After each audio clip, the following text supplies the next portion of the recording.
Unaware his wife was the secret billionaire who quietly became the controlling owner of the company he worked for, he left her and their sick triplets to marry his boss.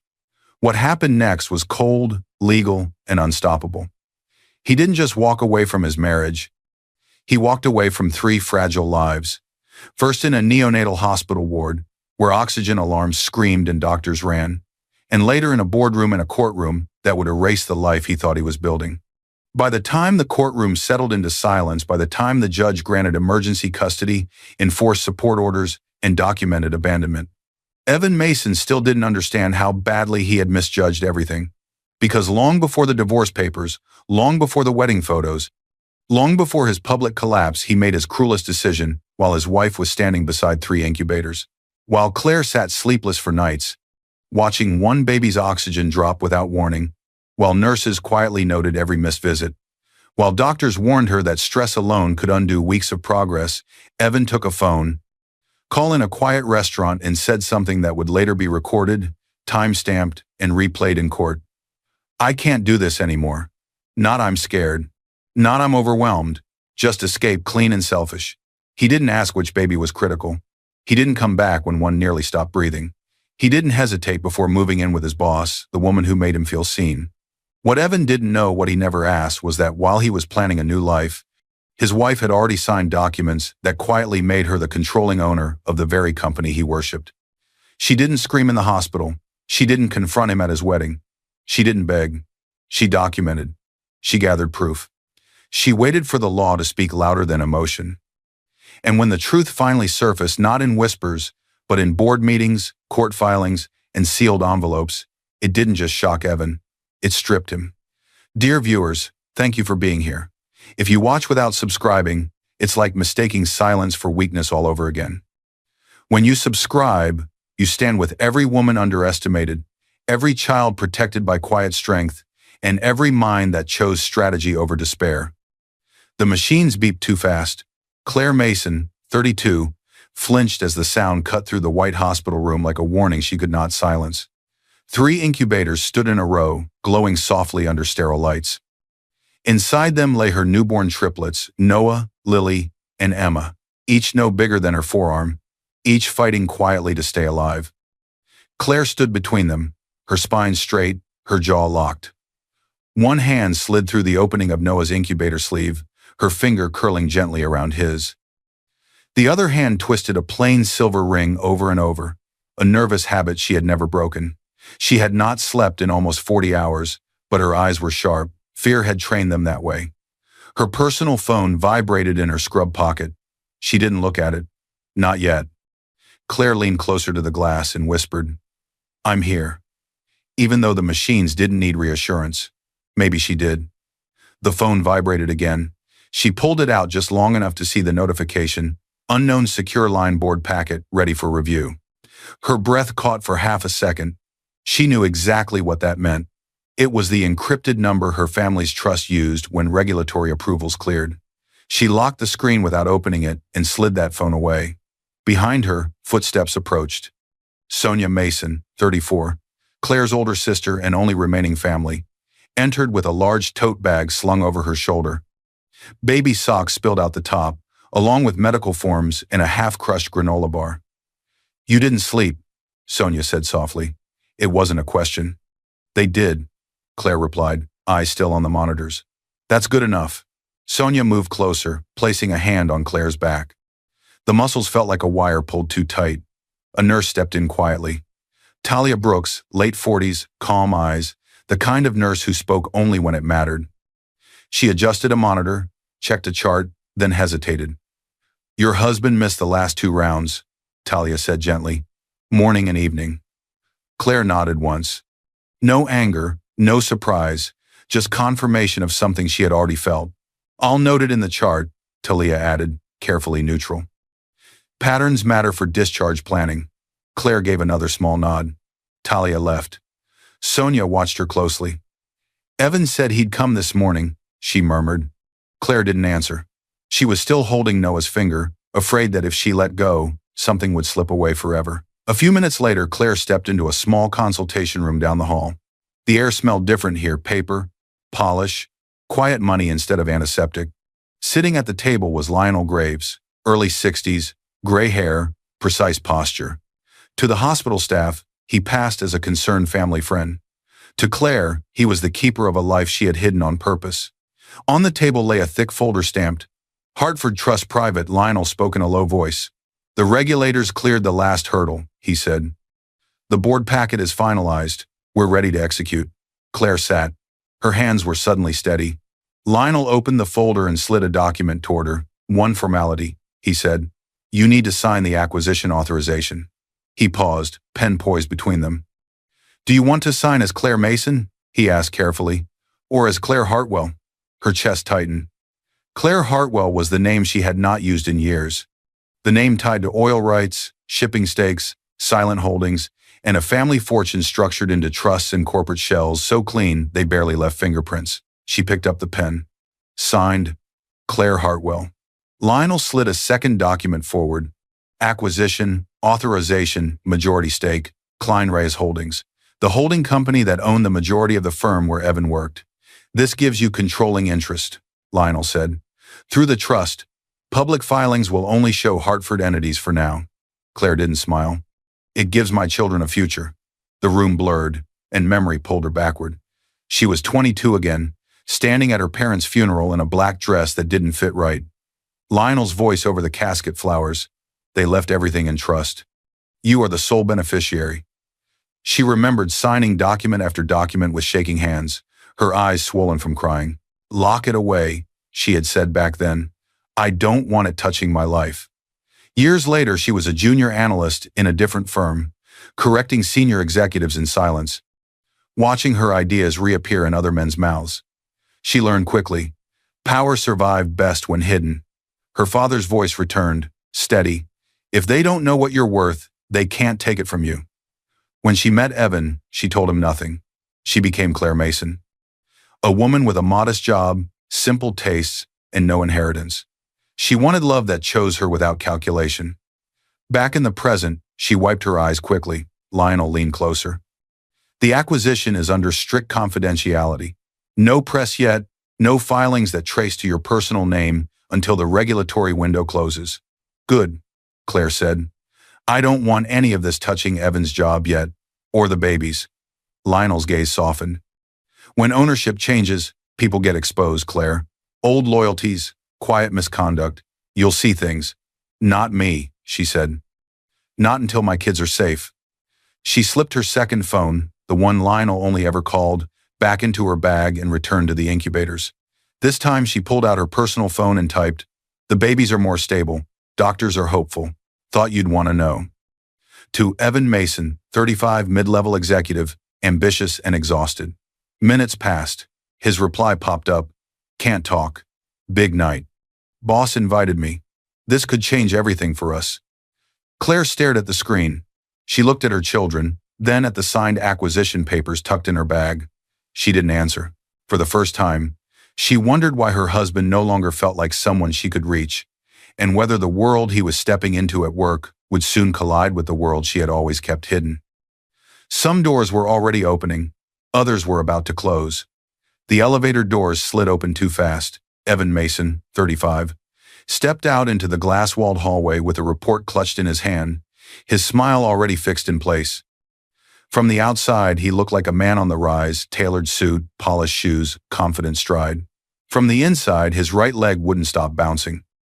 This place mattered to him, more than he would admit. Phones buzzed, keyboards clicked, voices stayed low behind glass doors. Power lived here, and Evan wanted to belong to it the way people want oxygen. "Man," a voice called out, "you're basically living here now." Evan turned. Jules Benton, late 30s, his closest co-worker, and the only person who still spoke to him like a human instead of a title, leaned against the wall with a coffee cup. Evan forced a laugh. "Somebody's got to keep the lights on." Jules raised an eyebrow. "Your kid's still in the NICU?" Evan nodded once. "They're stable. Claire says they're fighters." Jules studied him for a second, then let the silence sit. That was why Evan liked him. He knew when not to push. The energy in the hallway shifted. Marissa Klein appeared. Early 40s, tall, sharp, senior executive. Her suit fit like it had been tailored around her authority. She moved like someone who never asked permission. "Evan?" she said warmly, like she'd been waiting for him. Before he could respond, she reached out and adjusted his tie. She didn't ask. Her fingers brushed his collar, the touch precise and a fraction too slow. Anyone watching could call it mentorship. Anyone feeling it knew better. Evan froze. Marissa smiled. "You rush in the mornings," she said. "You need someone to slow you down." Thanks," he replied, clearing his throat. "You're wasted on middle management," she said casually, as if commenting on the weather. Evan straightened. "I'm doing what I can." "No, Evan," she said softly. "You're doing what you've been allowed to do." The word hit harder than he expected. Allowed. "Walk with me," she added. They moved down the hallway together. Jules watched them go, unease tightening his jaw. "I'm having a private dinner tonight," Marissa continued as they walked. "Career planning. A few investors. I want you there." Evan hesitated. "I don't know if I can. Claire's at the hospital and the babies." Marissa stopped. The smile faded, but she didn't look angry, just colder. "You talk a lot about sacrifice," she said. "You never talk about reward." Evan swallowed. Across the open office, Vivian Klein, Marissa's PR aide and distant cousin, sat at her desk typing. She glanced up just in time to see Marissa's hand still resting lightly on Evan's arm. She smirked faintly and went back to her screen. She'd seen this pattern before. Evan nodded slowly. "What time?" 8, Marissa said. "Dress sharp. People who can open doors will be watching." As she walked away, Evan felt taller, lighter, seen. Near a glass door, Noah Vance, early 40s, the company's compliance officer, pretended to read a policy memo. His eyes, however, followed the little scene. The touch, the pause, the way power leaned too close. He didn't say anything. He just stored it. Back at his desk, Evan sat down, the report suddenly unimportant. His phone buzzed. 3 missed calls. Claire. Her name still had the heart emoji she had added years ago when they'd been living in a small apartment and dreaming of a life they could barely afford. He imagined the hospital lights, the machines, the soft strength in her voice. Then he remembered Marissa's fingers on his tie. Her words, "allowed to." His mind slipped backward. He was 10, sitting at the top of the stairs, listening to his parents' voices. His father's words floated up clearly. "Being good doesn't matter. Being seen matters." Evan had kept that line like a rule taped to the inside of his chest. Back in the present, his phone buzzed again. A text from Marissa. "Wear the dark suit tonight, the one that makes you look like you already belong at the table." He flipped his phone face down, ignoring Claire's name even as the guilt pricked. Across the office, Jules watched him. "You okay?" Jules asked. "Yeah," Evan lied. "Just busy." As the day wore on, whispers moved through the office. Something about a new majority investor. Something about a quiet acquisition. Evan overheard Marissa laughing with another executive. "One day," she said lightly, "this whole place will answer to someone new. Wealth you've never even heard of." "Yeah, right," Evan scoffed. Marissa's eyes glinted. "You'd be surprised who holds power quietly." The word stayed with him long after she walked away. That evening, Evan stood in the restroom, adjusting the same tie she had straightened earlier. He practiced his smile, trying to look like the version of himself he thought he had to be. His phone vibrated again. Claire. He let it ring out. He didn't know that at that exact moment, she was filling out another consent form beside 3 incubators and starting to write things down. Someone else had already noticed the way his absence repeated. Someone else was already watching, and someone on the ownership level he worshipped had just quietly become his wife. The alarm screamed before anyone spoke. Claire jolted upright from the hospital floor, where she'd been stretching her back.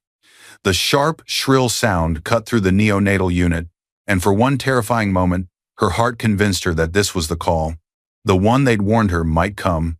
She rushed forward, but Dr. Saeed Rahman was already there. "It's okay," he said, calm but focused as he silenced the alarm and checked the monitor. Early 50s, senior neonatal specialist. His voice had carried her through too many long nights. "It's a monitor recalibrating," he explained. "Not a DSAT." Claire exhaled shakily, her knees momentarily weak. Dr. Rahman glanced at the charts. "The new treatment plan is working," he said. "All 3 are responding. Noah's lungs are still fragile, but he's holding his own." Claire listened the way some people pray completely. These next few weeks are critical, he continued. They need stability, predictable faces. The environment around them matters. They'll have it, Claire said. Dr. Rahman handed her a clipboard. More consent forms. She signed quickly, the paper rustling slightly in her unsteady hands. She smoothed the sheet flat, as if she could press her tremor out of existence.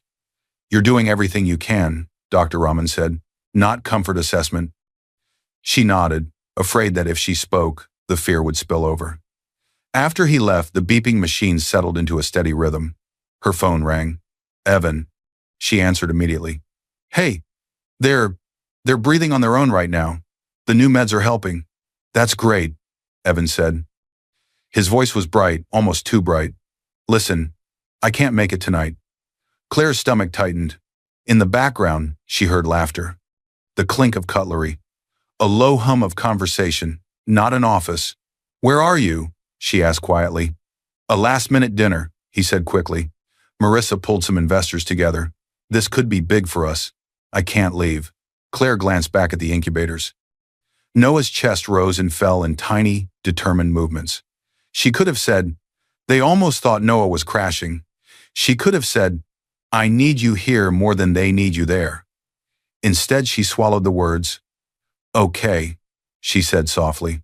Just answer if the hospital calls. There was a pause. I'm doing this for us, Claire, Evan insisted, so we're not always scraping by, so you don't have to worry about bills and everything. The words sounded like love, like care, like protection. But the sounds behind him, laughter, clinking glass, Marissa's low voice didn't match. I know you think that, Claire said. It was the closest she could get to agreement without lying to herself. She ended the call before he could say more. Behind her, Sonia had been watching. That didn't sound like a meeting, Sonia said quietly. Not everything that hurts is proof, Claire replied. Not yet. Nurse Talia approached, a chart cradled against her chest. Mrs. Mason, she said gently. Your husband phoned the nurse's station earlier. He asked us to tell you he's doing what he can at work. He said the same thing yesterday. Same words. Claire looked up. I only mention it, Talia added carefully, because patterns matter when we write notes. If you ever need those notes, they'll be there. Claire absorbed that. That night, as the unit lights dimmed, Claire sat in the corner chair, her legs tucked up under her. The triplets slept under faint blue glows. She opened the notes app on her phone. She didn't type a paragraph. She wrote a heading, Visits Evan missed, canceled. Underneath, she entered today's date. Then the last 2 nights, she hesitated, then added, Called unit instead of Claire. Same phrase used. Sonia noticed. What are you doing? Preparing, Claire said simply. For what? For whatever his story becomes. Her second phone buzzed in the bag at her feet, the secure one. She pulled it out just enough to see the message banner. Acquisition tranche cleared. Klein Reyes majority confirmed. Effective date set. Her heart skipped not with excitement, but with the weight of responsibility. Her life as a hidden owner was now fused to the life where she hadn't even had time to shower. She locked the screen before Sonia could see. You okay? Sonia asked. Just tired, Claire answered. She looked at the incubators again. The lie she had just heard over the phone hadn't sounded cruel. It had sounded reasonable, noble even. I'm doing this for us. Lies that sounded like love, she realized, were the most dangerous kind. They were the ones other people believed for you. Somewhere across town, Evan raised a glass and let another person's approval wash over him, convincing himself he was still a good man. Somewhere in Claire's phone, the first lines of a timeline had just been written. The front door closed with a dull click that felt too loud. Claire stood just inside the entryway, one hand still on the knob, as if she wasn't entirely sure she was allowed to be here. They'd lived in this small house for years, but after days of living inside hospital walls, it felt like a set built for someone else's life. The baby monitor clipped to her bag crackled faintly, transmitting the soft hiss of oxygen and tiny breaths from the NICU feed. The hospital had given her remote access to the audio, so she'd agree to go home for a few hours. Sonia had driven her. Wash your hair, she'd ordered. Change clothes. Eat something that isn't from a vending machine. I'll stay with the babies. Claire dropped her keys in the bowl by the door and walked toward the bedroom. Halfway down the hall, she stopped. The air smelled wrong. Not trash, not stale laundry, just different. Not the mix of detergent and exhaustion she was used to. She stepped into the bedroom. Evan's suit jacket hung over the back of the chair instead of in the closet. He was usually careful with his clothes. She picked it up, meaning only to hang it properly. A small card slid from the inside pocket and landed face down on the floor. Claire bent down and turned it over. Valet claim ticket date, 3 nights ago. Hotel name, an expensive downtown hotel she only saw in glossy magazines. Her thumb pressed into the thin paper. 3 nights ago. He had told her he was staying late to finish reports. Her heart didn't race. It stilled. Slowly, she lifted the jacket closer to her face and inhaled. Under the faint scent of Evan's cologne was something sharper, floral, confident. Not the baby soap and coffee that usually clung to both of them. Perfume. The baby monitor crackled again, a tiny whimper through static, one of the triplets shifting in their sleep. The reminder pulled her back from the edge of spiraling. She folded the valet ticket and slid it into her pocket. If I'm wrong, she whispered, I destroy my family. If I'm right, he already has. Her phone buzzed. Evan. She stared at the screen for a beat, then answered. Hey, he said, sounding distracted. I forgot to tell you I can't come home tonight either. Things are complicated at work. Where are you? Claire asked. Another pause. Just a fraction too long. At the office, he said. The lie was smooth, practiced. She didn't challenge him. The babies are sleeping, she said instead. Noah had a scare yesterday, but he pulled through. That's good, Evan said quickly. I'm glad. Look, I have to go into another discussion. I'll make it up to you, okay? The line went dead before she could answer. Claire sat on the edge of the bed, jacket still in her lap, and stared at the open closet. She didn't cry. Her body felt too tired to give up the water. A knock on the front door. Sonia opened it with her spare key. You find clothes? She called out. Claire stood and began pulling clean shirts from drawers. Yeah. I'm ready to go back. Sonia noticed her clenched hand. Claire? I'm fine, Claire said. Let's go. They returned to the hospital. Talia met them at the unit entrance. They've been steady, Talia said. Then, more quietly, no call from your husband today. Claire nodded. Thank you for telling me. That night, after Sonia dozed off in the visitor's chair, Claire stepped into a quiet corner of the hallway and pulled out her phone. She scrolled to Lionel's number. Do you still know someone discreet? She asked when he answered. You mean an investigator? Lionel replied, unflinching. Yes, but not for revenge, Claire said. I need facts I could put in front of a judge if I had to. Nothing illegal. Nothing that could blow back on the trust. Understood, Lionel said. I'll have someone call you.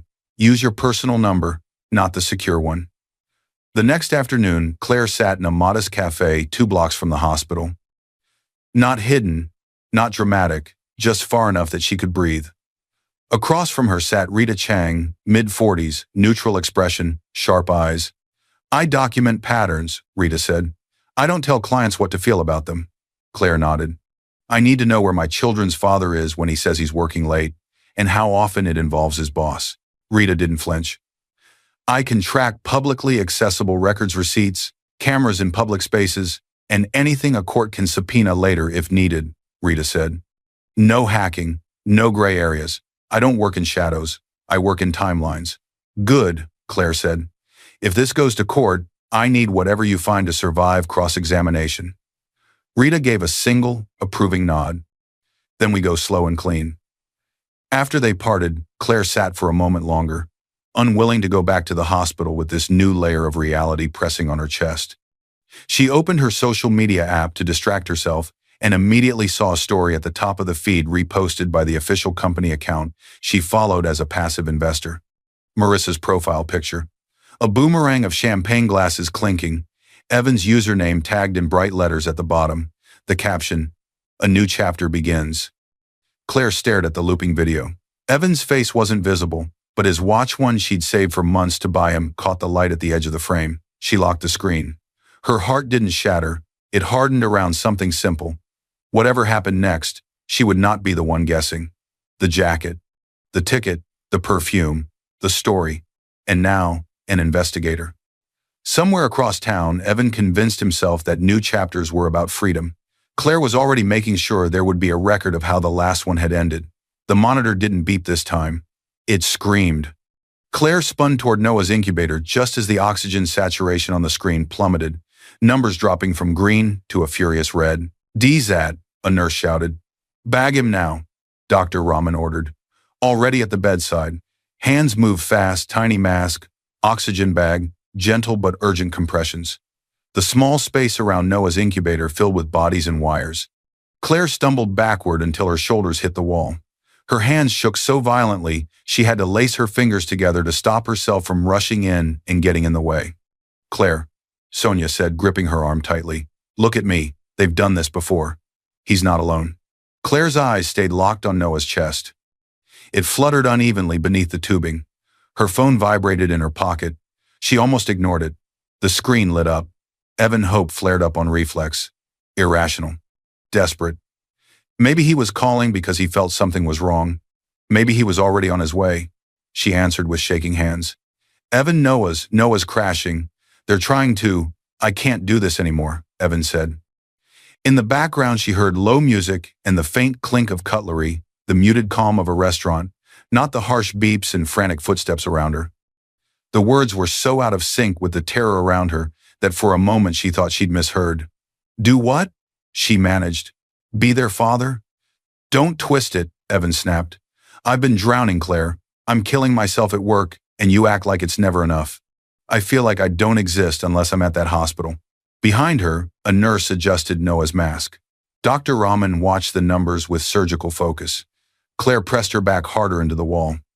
"They're sick," she said. "They need both of us." "They need you," Evan said. "Marissa gets me. She sees what I'm capable of. She doesn't make me feel like I'm just failing all the time." There it was.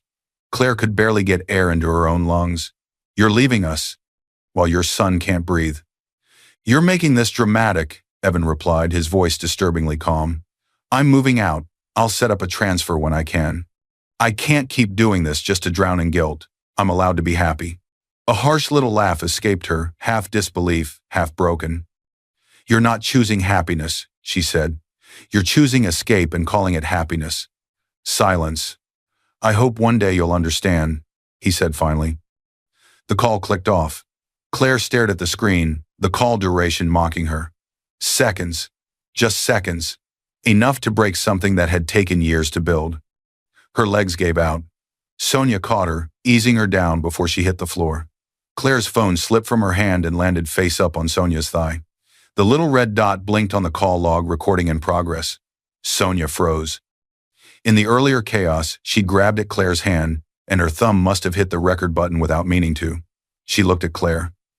"Do you want me to stop it?" Claire looked from Sonia to Noah's incubator. The numbers had started to climb slowly back toward the safe range. "Leave it," Claire whispered. Her voice sounded like it belonged to someone else. "If he can walk away this easily, we're going to need proof he did." Across the room, the alarm softened.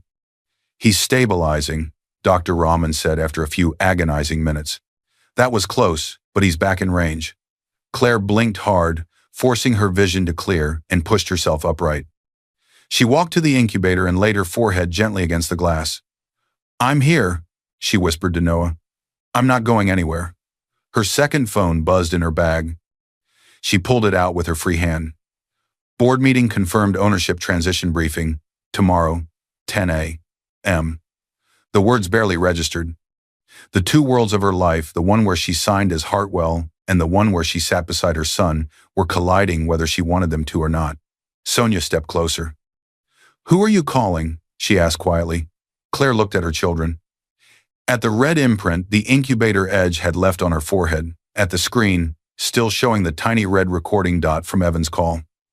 "A lawyer," she said. She opened her browser and typed, "Family law, emergency custody specialist near me." One name stood out again and again in reviews that mentioned words like calm and unshakable. Grace and Becky, family law. Emergency custody. Claire hit call.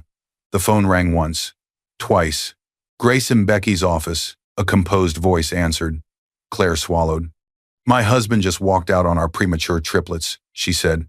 "One of them almost died while he told me he was choosing happiness. I need to know what the law can do before he decides he's suddenly ready to be a father again." "Come in," the voice replied. "Today, bring any medical records you have."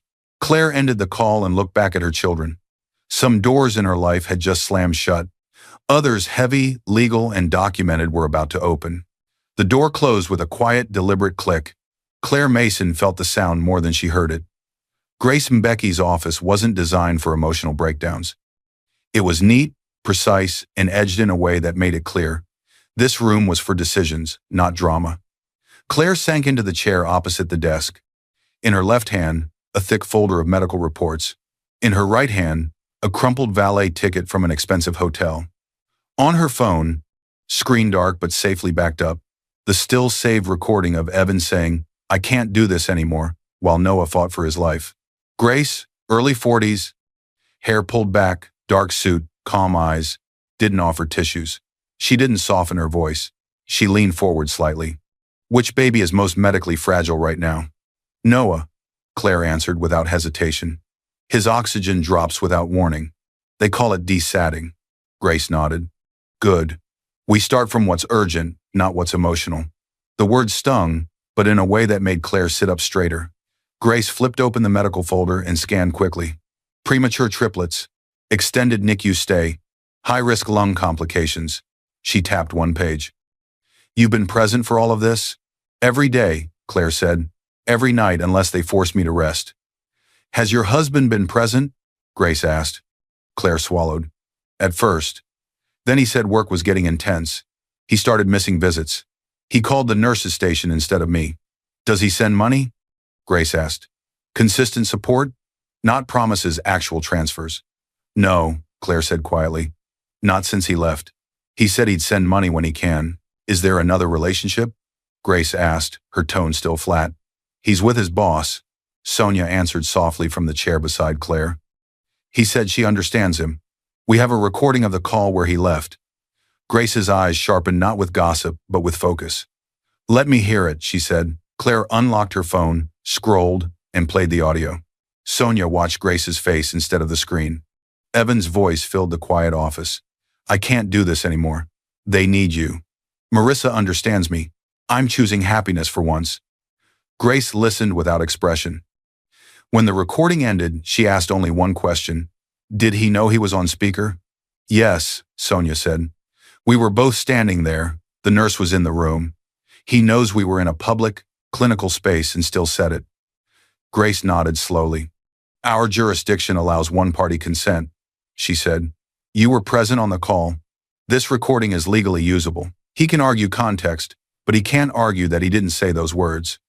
She closed the phone screen gently and placed it on the desk. "That's not revenge," Grace said. "That's evidence." Claire's shoulders sagged a fraction, as if her body finally believed she wasn't overreacting. "Before we go any further," Grace said, "I need to understand the financial side. You said on the phone that you could support the children even if he didn't. How?" Claire hesitated. "I inherited a significant estate," she said finally, "trust managed. My legal name on the trust is Claire Hartwell, not Mason. My parents taught me that money destroys relationships. I locked it away. Even my husband doesn't know the scale of it. We lived on our salaries and insurance on purpose," she added quietly. "If I ever touched the trust, it was supposed to be for survival, not for lifestyle." "Is your wealth public?" Grace asked. "No," Claire replied. "The trust owns shells. The shells own assets. My name doesn't show up on public filings yet. Even the acquisition I just signed for." She stopped herself. Grace didn't miss it. "Acquisition?" Claire exhaled. There was no point half trusting her lawyer. "I acquired controlling interest, through the trust, in the holding company that owns my husband's firm," she said quietly. "Klein Reyes Holdings. The board knows me as Hartwell. My husband doesn't know at all." Grace was silent for a long moment. "All right," she said at last. "Then we separate your roles.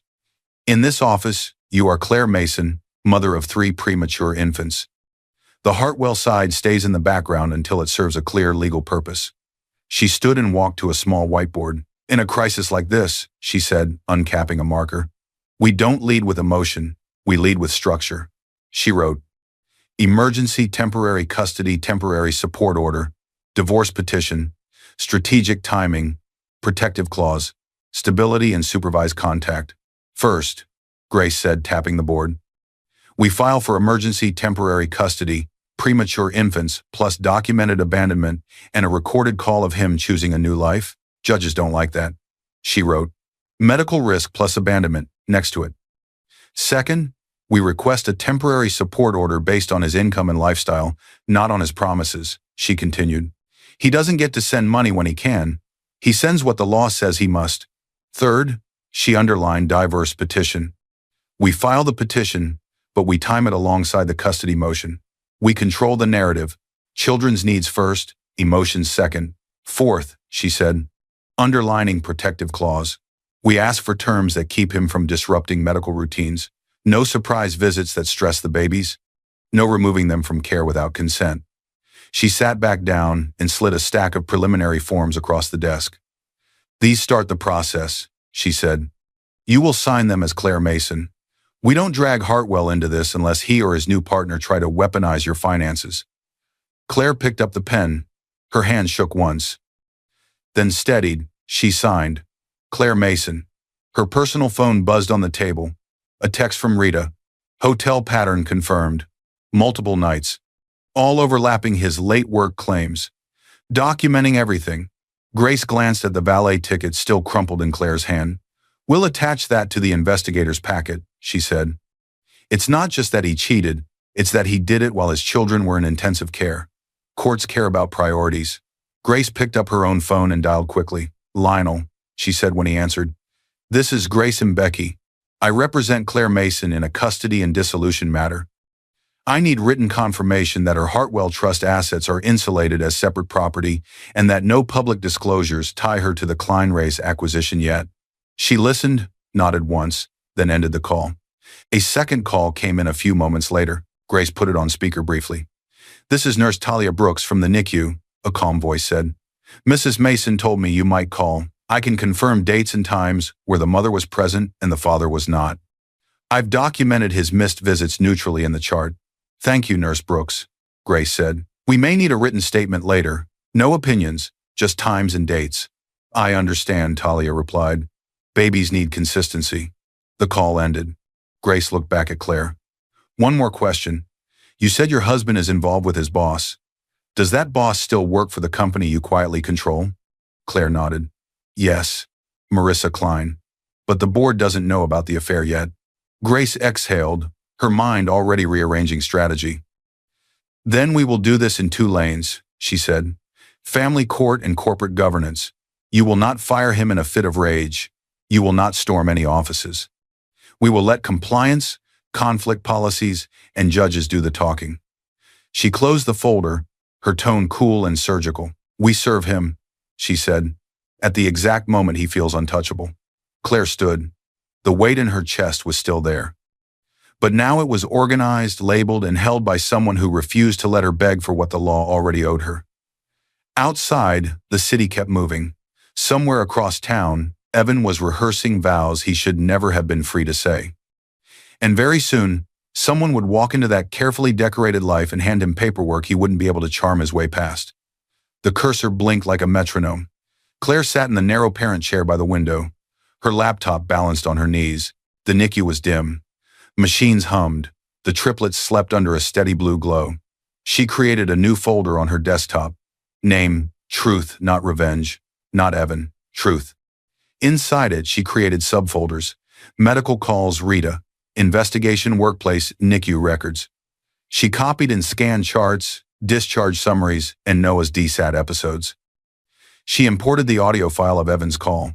She saved her Notes app screenshot where she'd logged missed visits. Her phone buzzed. Rita. Claire stepped into the hallway before answering. I have a clean timeline, Rita said. All from legal sources. Later that day, they sat across from each other in a small conference room the hospital used for financial counseling. The table was too big for just two people. Rita spread out documents like puzzle pieces. Hotel valet receipts, she began. Exterior security cameras in public spaces near the hotel and publicly posted event photos, she continued. You can't see anything intimate, just arrivals and departures. Time-stamped. Him and Miss Klein arriving within minutes of each other. Leaving hours later. Again and again. Claire's throat tightened, but her face stayed composed. Rita pointed to another printout. Restaurant bookings public system, no hacking. Her assistant often booked for client plus guest. The guest arrived and left with your husband. She flipped a page in her notes. One more thing. His assistant forwarded a few calendar invitations voluntarily after HR quietly reached out. She didn't want her name tied to what's coming. All that goes into the workplace folder. This isn't about proving he cheated, Rita said. That's obvious. This is about establishing a pattern of choice. Where he was when he claimed to be somewhere else. Courts care about patterns. Patterns stand, Claire said, echoing her own words from nights before. Rita gave a small nod. I'll send everything digitally to your encrypted share. Label it with dates. Your lawyer will know how to package it. That evening, after checking on the babies again, Claire waited in the driver's seat of a borrowed car in the shadow of her husband's office building. She watched employees leave, watched the lights in the top floor offices flicker off one by one. Finally, Jules walked out. He spotted her and hesitated. He slid into the passenger seat, glancing around as if someone might have followed him even into the half-lit parking lot. I shouldn't be here, he said. But I saw you once in the lobby when you dropped Evan lunch before. Everything. You look like someone who deserved the truth. Claire didn't argue. I'm not here to ruin his career, she said. I'm here to protect my children. I need to understand what kind of environment their father chose over them. Jules nodded, his jaw tightened. Marissa has done this before, he said. She finds ambitious guys who feel overlooked. She offers mentorship that crosses lines. They get fast-tracked for promotions, copied on emails they shouldn't see yet, introduced to investors as up-and-coming prospects. He scrolled through his phone and opened an email thread. He turned the screen toward her. Subject lines, policy exceptions, executive discretion. Marissa, overriding HR concerns about perceived favoritism and boundary issues. This isn't personal, Jules said. It's a pattern. If compliance looks, they'll see that Evan's not the first. He's just the most reckless while his life outside was falling apart. Claire studied the emails, memorizing key phrases. She didn't take screenshots. She didn't want Jules caught in a crossfire. You've helped more than you know, she said. Later, a condensed version of Rita's timeline and the policy excerpts Jules had shown her went out from an unmarked courier address. Not to gossip sites, not to social media, just to one department. Compliance. Across town, under fluorescent lights, Noah Vance sat in his cramped compliance office. A thick anonymous packet sat on his desk. He opened it. Inside, copies of hotel receipts, public photos, clipped email threads, and a timeline that matched everything Rita had built. No personal attacks, no insults, just dates, facts, and policy references. He read the cover note, submitted anonymously for review. Potential conflict of interest, favoritism, and abuse of executive discretion involving senior executive M. Klein and mid-level manager E. Mason. Noah adjusted his glasses. This isn't gossip, he said quietly to himself. This is evidence. Board chair Malcolm Reyes stepped in, closing the door behind him. You've seen the packet? Malcolm asked. Noah held it up. If we move on this, it has to be because of conduct, not because someone is angry about a wedding or a divorce. Malcolm nodded. Make sure it's bulletproof. If it's personal, it dies. If it's misconduct, it stands. It stands, Noah said. Down the hall, Vivian Klein typed an email draft with a subject line she thought would trend well. Executive romance sparks inspiration. She paused when two words drifted in from the corridor. Compliance audit. Her fingers froze. She hit select all on the draft, deleted it. Back at the hospital, Nurse Talia approached Claire at the nurse's station. I printed this for you, Talia said. It's a copy of the log where we note parental presence. I made a duplicate for myself in case the original gets misplaced. Claire looked at the stack of times and dates, her name in the present column, Evan's name increasingly blank. Thank you, Claire said. Children deserve consistency, Talia replied. If the law needs to see who showed up, it will. That night, Claire sat back in her chair and opened the truth folder again. It was no longer empty. Doctor. Raman's notes. Noah's near-fatal desat. Calls. The recording of Evan choosing Marissa while Noah struggled to breathe. Rita. Investigation. Receipts. Timelines. Photos. Workplace. Jules's forwarded policy threads summarized in Claire's own notes. NICU records. Talia's logs. Her phone buzzed. Rita again. They're planning an engagement announcement. Some kind of public reveal around their wedding. Timing soon. Claire looked from the screen to the three incubators. They're about to celebrate a new love story, she thought, while I'm building a record of what that love cost. Outside the window, the city lights glowed. Somewhere across town, two adults were picking floral arrangements and photographers. In a quiet NICU, a mother was picking dates and documents. One of those stories would be rewritten. The other would be entered into evidence. The cameras flashed before the officiant even said, "I now pronounce." The event space had no windows and no clocks, just soft, controlled lighting and too many reflective surfaces. Crystal marble, metallic accents, everything polished to match Marissa Klein's image. At the end of a white aisle runner, Evan Mason stood beside her. His suit fit better than his conscience. He smiled for the photographers, shoulders back, eyes bright on command. This was the life he thought he'd traded up for. Champagne flutes waited on mirrored trays. A string quartet played quietly. Corporate friends mingled with extended family and select investors. This wasn't just a wedding, it was a PR event for a senior executive. In one corner, Vivian Klein moved like a director on set. "Keep Marissa slightly ahead of him in every shot," she murmured to a photographer. "It reads leader. An angle away from the bar, no bottles in the background." Evan didn't hear any of that. He was focused on acting like a man who had made the right choice. In the back row, watching with a closed expression, stood Malcolm Reyes and Noah Vance. Officially, they were there because Marissa had invited key stakeholders from the company, and it would have looked aggressive not to attend. Unofficially, they were there because a compliance audit was underway, and Malcolm wanted eyes on everything.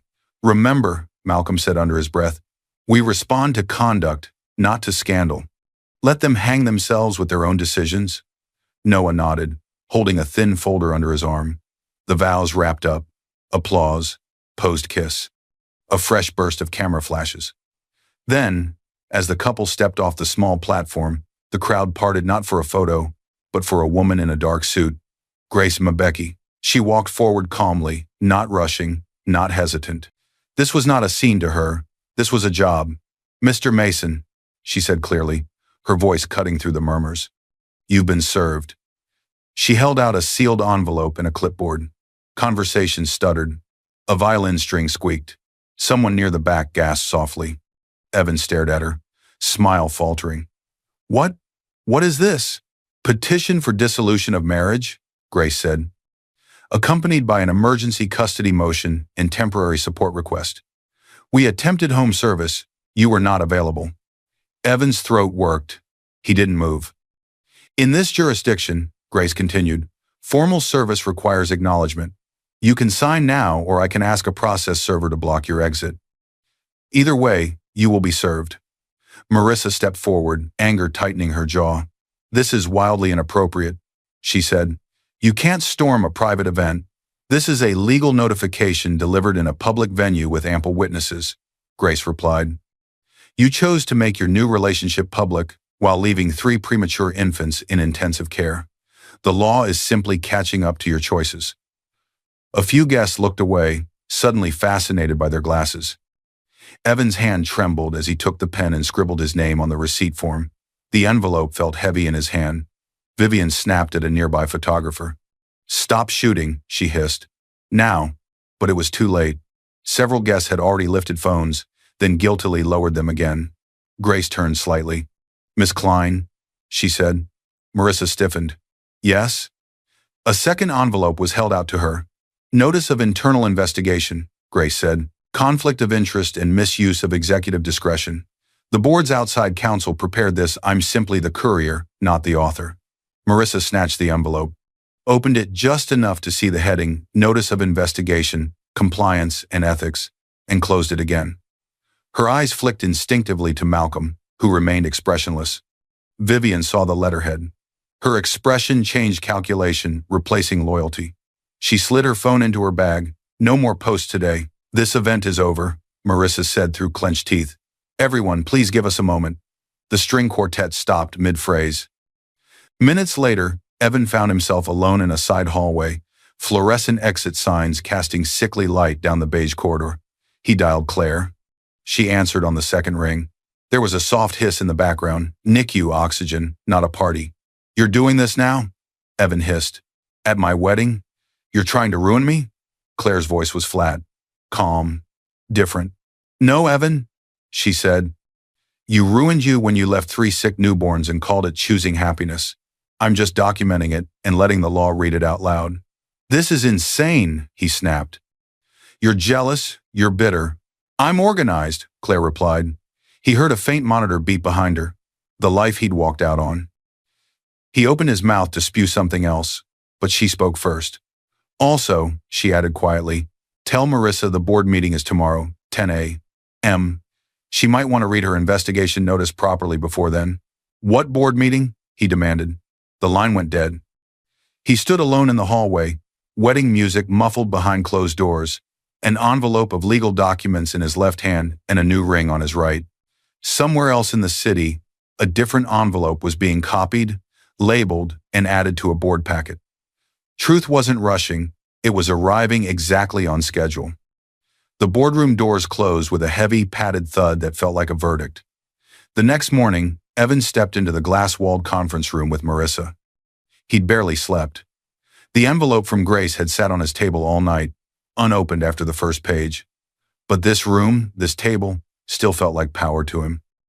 He clung to that. Around the table sat board members, legal counsel, and Noah Vance with a thick binder. At the head of the table was Malcolm Reyes, hands clasped, expression unreadable. Only one chair remained empty. In front of it, a nameplate. C. Hartwell. Controlling stakeholder Evan frowned and leaned toward Marissa. Who's Hartwell? He whispered. Marissa didn't answer. Her jaw clenched. The door opened. Lionel Graves entered first, carrying his leather portfolio. Behind him walked a woman in simple clothes, hair pulled back, no expensive jewelry, just a plain silver ring on her finger. Claire, not in hospital sweats. Not in exhaustion, just steady. Evan's brain refused to connect the pieces. Claire? He said, pushing back from his chair. She didn't flinch. In here, I'm Hartwell, she said quietly. Please sit down, Evan. Lionel took the empty seat beside her. Claire sat behind the nameplate. Malcolm cleared his throat. This emergency board session is to address internal findings from compliance and the arrival of the controlling stakeholder, Miss Hartwell, whose interest recently crossed the majority threshold. Evan looked from the nameplate to Claire, then to Lionel. You bought the company? He stammered. No, Claire corrected calmly. I acquired controlling interest in the holding structure that owns it, through a family trust. Before you left, not after. It hit him then. All the unknown secure line notifications, the quiet way she had handled paperwork, the fact that she never seemed stressed about bills, no matter how hard he thought he was working. Noah opened the binder. This review concerns conflict of interest, abuse of executive discretion, and failure to disclose a power-imbalanced relationship, he said. His tone was clinical. He began reading. Dates, emails, hotel receipts, exceptions logged under executive discretion that directly benefited Evan's career progression. Mr. Mason received preferential access to investors and high-visibility projects after entering a personal relationship with his direct senior, Noah said. There was no disclosure to HR or compliance. This violates our ethics and conflict policies. Marissa leaned forward. I mentored a promising employee, she said. Anything beyond that is his private business. Malcolm raised an eyebrow. Private business doesn't get billed to company accounts. He flipped to a page of expense reports. Hotel charges coded as strategy retreats, he read, multiple times, all coinciding with nights Mr. Mason's wife reports he was working late while their infants were hospitalized. A few board members shifted uncomfortably. Noah turned another page. We also have internal correspondence from HR raising concerns about a pattern of similar relationships in prior years, dismissed under executive discretion, and we have evidence that an internal communications plan was being drafted to spin this relationship as inspirational to staff. Vivian's deleted headline, resurrected in email form. Marissa's eyes flicked briefly toward the doorway, as if hoping Vivian might appear and save her. Vivian did not. She'd already extracted herself. This is personal, Marissa insisted. Someone is trying to weaponize No, Malcolm said quietly. This is documented. He folded his hands. Based on compliance's findings and the controlling stakeholders' concurrence, he continued, the board has decided on immediate corrective actions. He looked at Evan first. Mr. Mason, effective immediately. Your employment is terminated for violation of conflict of interest policy and participation in an undisclosed relationship with a superior that directly influenced your advancement. Evan surged to his feet. You can't do this. I earned. Sit down, Malcolm said, not raising his voice. Evan sat. Malcolm turned to Marissa. Miss Klein, you are placed on administrative leave pending full legal review. Your access to internal systems is suspended. Your role will be evaluated in light of potential liability exposure. Marissa's lips trembled for half a second before she caught herself. Through it all, Claire said nothing. When it was over, she spoke only once. We will also be reviewing our policies around family emergencies, she said. No parent should feel they must choose between career survival and staying by their child's bedside. No one argued. Weeks later, a different gavel tapped. Judge Helena Duarte presided over the family courtroom, a smaller, solemn space where the stakes were heavier than any boardroom. Claire sat beside Grace at the petitioner's table. Evan sat across from them with a different lawyer and a much thinner folder. Grace stood. Your Honor, she said, the children were born premature and required extended NICU care. During this time, the petitioner, Mrs. Mason, remained consistently at the hospital. The respondent, Mr. Mason, began missing visits, stopped financial support, and left the marital home to live with his superior at work. She handed up Dr. Rahman's written statement and the NICU logs. The medical records show repeated serious desaturation episodes for one child, Noah, Grace continued. During one such event, as staff scrambled to stabilize the baby, Mr. Mason called and announced, quote, I can't do this anymore, and stated that he was choosing happiness with another woman who understands him. The recording played briefly in court. Evan's voice echoed in the quiet room. Claire stared straight ahead, eyes fixed on a point just above the judge's shoulder. Nurse Talia took the stand. She was there every day, Talia said simply, gesturing toward Claire. He stopped coming. I don't have opinions in my notes.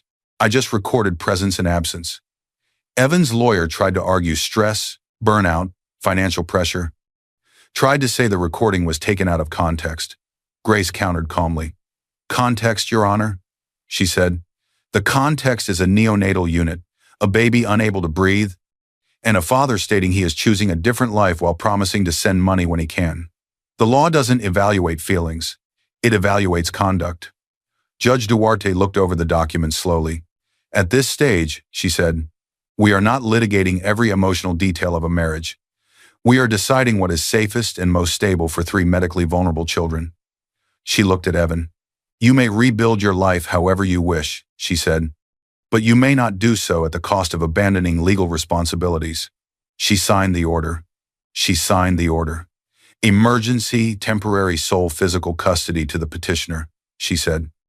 Joint legal custody, pending review, with decision-making authority temporarily favoring the petitioner in medical matters.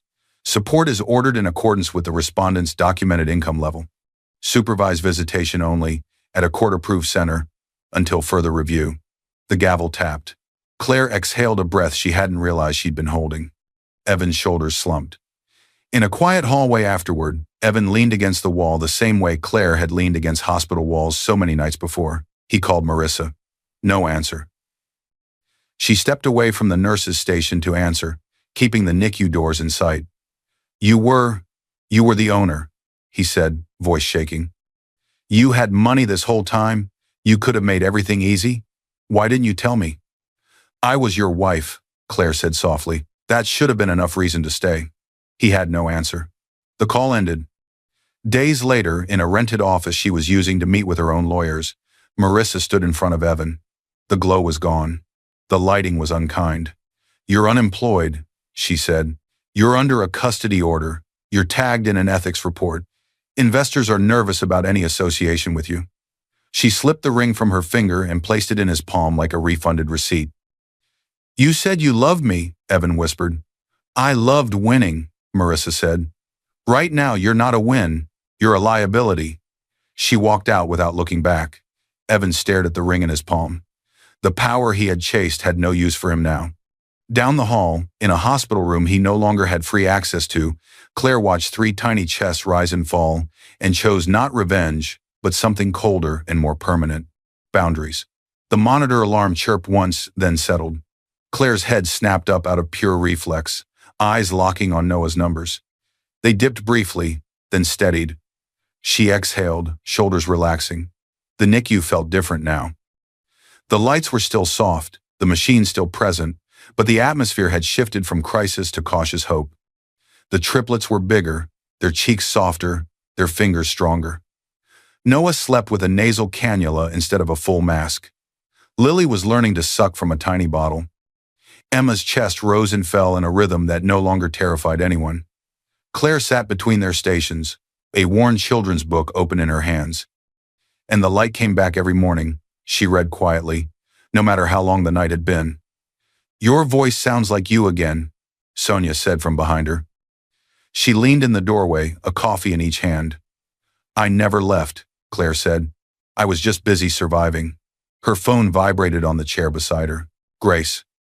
Claire stepped into the hallway before answering. "Final dissolution order came through," Grace said. "The temporary orders are now permanent unless he petitions for modification later and can prove meaningful change and consistent involvement." Claire leaned against the wall. "Custody." "Sole physical custody confirmed," Grace said. "Joint legal technically on paper, but with primary medical decision-making vested in you given his history. Support order enforced with wage garnishment whenever he has earnings on record. Protective clauses remain regarding unscheduled contact." Claire's eyes stung, but the tears didn't fall. "Thank you," she said. A courier arrived later with a sealed envelope. The final decree. Claire signed the acknowledgement of receipt next to her name. "Petitioner, Claire Mason." Respondent, Evan Mason. She closed the folder gently.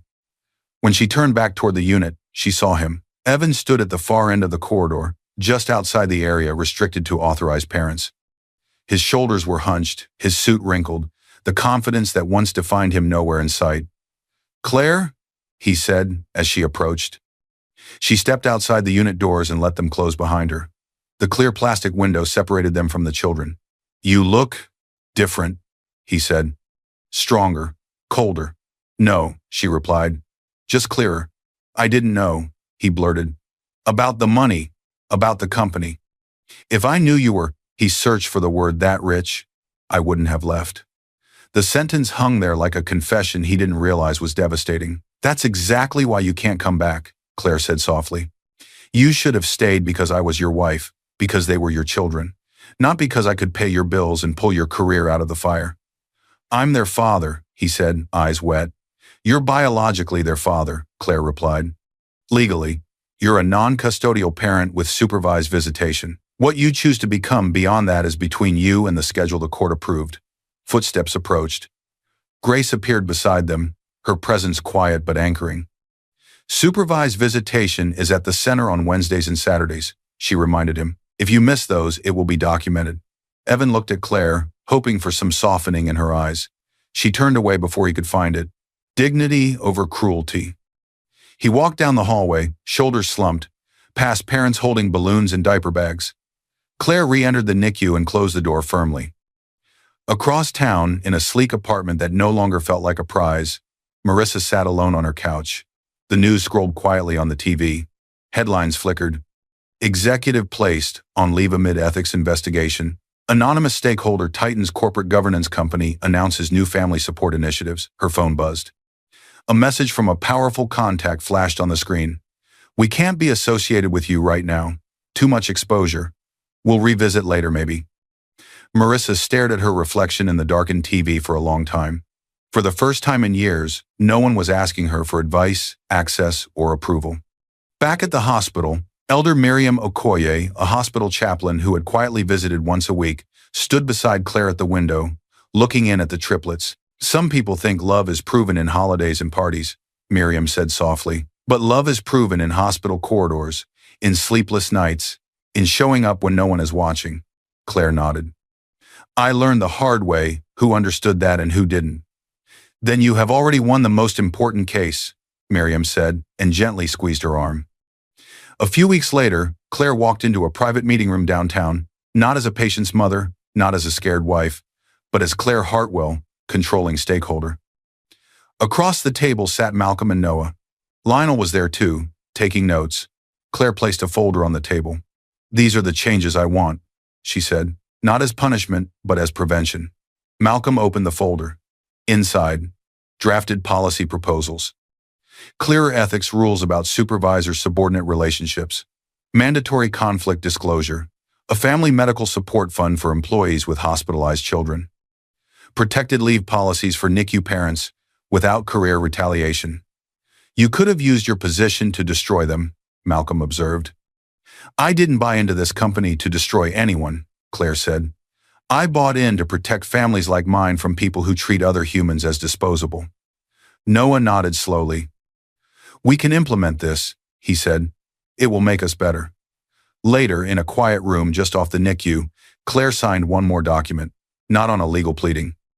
Not on a board resolution, just a simple hospital form transferring the triplets from critical status to step-down care as they prepared for eventual discharge. She signed, "Parent, Guardian, Claire Hartwell Mason, Power and Love," finally aligned under the same name. She returned to the incubator's now partially open cribs and kissed each child's forehead. "Mom's here," she whispered, "and I'm not going anywhere." Outside, the first light of morning crept through the high windows, touching the monitors, the metal rails, and the three small faces in a soft, pale glow. He thought marrying Power would save him. He never realized he had betrayed the only power that was quietly trying to save his family. I hope you enjoyed watching this story as much as I enjoyed creating it. Like, share, and comment on the lessons you learned. Let me know where you're watching from in the comments below. I'll see you in my next video.